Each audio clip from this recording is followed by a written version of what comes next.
Hey everybody, we're just going to take a quick look at the RAM that we'll be using in the mini ITX build.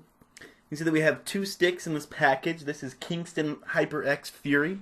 This is an 8 gig kit, so two 4 gig sticks. It's 1866MHz DDR3.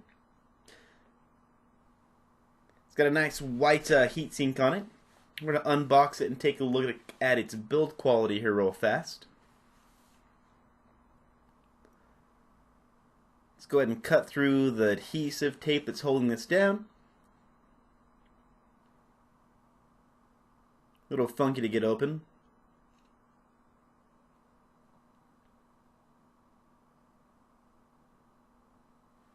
Alright. So a lot of times when I get these heat sinks, I always wonder if they're going to be solid or thin. And it looks like and feels like these are actually pretty well built. Kind of got a matte finish on it. So it's got a little divot here for a little easier holding.